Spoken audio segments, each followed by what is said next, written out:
گجرات کے نواح علاقے لادیا میں نامعلوم افراد کی فائرنگ، 4 افراد جاں بحق افراد میں والد، ان کے 2 بیٹے اور 1 بھائی شامل۔ قتل ہونے والے 4 افراد پیشی پر عدالت جا رہے تھے۔ موٹر سائیکل سوار حملہ آور فائرنگ کے بعد فرار ہو گئے۔ پولیس کے مطابق واقعہ پرانی دشمنی کا شاخسانہ ہے۔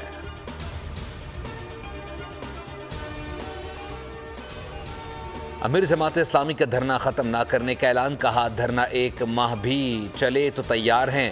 ڈی چوک جانے کا اندیا دے دیا۔ حافظ نعیم الرحمان کا راولپنڈی لیاقت باغ میں دھواں دار خطاب، نئے انتخابات کی مخالفت، فارم 45 کے نتائج کے مطابق حکومت سازی کا مطالبہ کر دیا۔ بولے بجٹ میں تنخواہ دار طبقے کو برباد کر دیا گیا، صنعتیں چلانے والے بھی کاروبار بند کرنے جا رہے ہیں۔ حکومت کے کان پر جوں تک نہیں رینگ رہی، یہ لوگ اپنی مراد چھوڑنے کو تیار نہیں۔ بجلی کے بل گھر کے کرائے سے بھی زیادہ ہو گئے۔ آئی پی پیز کیا بلا ہے، سب کو سمجھ آ گئی۔ تمام ظالمانہ ٹیکسز کا خاتمہ کیا جائے، مطالبات سے پیچھے نہیں ہٹیں گے۔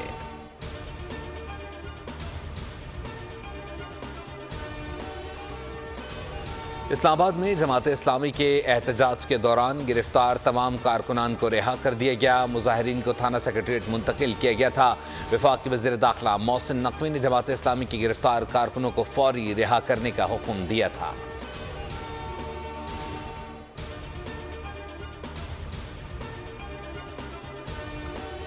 کراچی میں معروف صنعتکار ذوالفقار احمد کا پتہ نہیں چل سکا، پولیس نے اغوا کا مقدمہ درج کر لیا۔ مقدمہ ذوالفقار احمد کے ٹیکسٹائل مل کے مینیجر کی مدعیت میں درج کیا گیا۔ مدعی کے مطابق ذوالفقار احمد ٹیکسٹائل مل سے اپنے دوست کے ہمراہ کلفٹن جا رہے تھے۔ ماڑی پور روڈ پر بغیر نمبر پلیٹ کی گاڑی نے روکا۔ ذوالفقار احمد اور ان کے دوست کو زبردستی اپنی گاڑی میں بٹھایا، کچھ دور جا کر دوست کو اتار دیا، جبکہ ذوالفقار احمد کو اپنے ہمراہ لے گئے۔ ذوالفقار احمد کا موبائل فون مسلسل بند ہے۔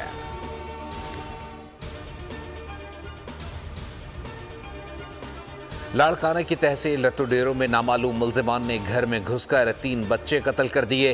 پولیس کے مطابق جاں بحق ہونے والوں میں 5 سالہ وسیم، فرید اور محمد علی شامل ہے۔ لواحقین کا کہنا ہے کہ ان کی برادری کا جاگیرانی برادری سے رشتے کا تنازع چل رہا ہے، لیکن ہمارے خاندان کا اس تنازع سے براہ راست کوئی تعلق نہیں۔ ملزمان نے ہمارے بچوں کو بے گناہ قتل کیا۔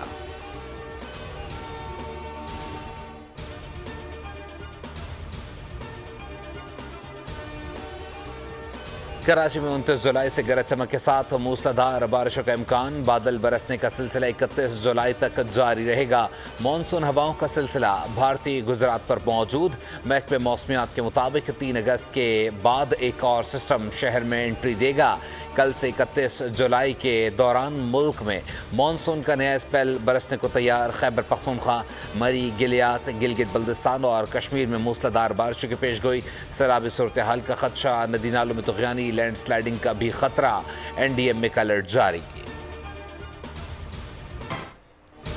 اور دنیائی کھیل کا سب سے بڑا میلہ پیرس اولمپکس کی رنگا رنگ افتتاحی تقریب، 206 ملکوں کے 10,000 ایتھلیٹس مقابلوں میں شریک۔ پاکستانی اسپرنٹر فائقہ ریاض 100 میٹر دوڑ میں کارکردگی دکھانے کے لیے پرعزم۔ ارشد ندیم بھی جیولن تھرو میں ملک کا نام روشن کرنے کے لیے تیار۔ فلسطینی دستے کا اولمپکس میں شرکت کے لیے پیرس پہنچنے پر شاندار استقبال۔ فلسطین کی آزادی کے حق میں نعرے۔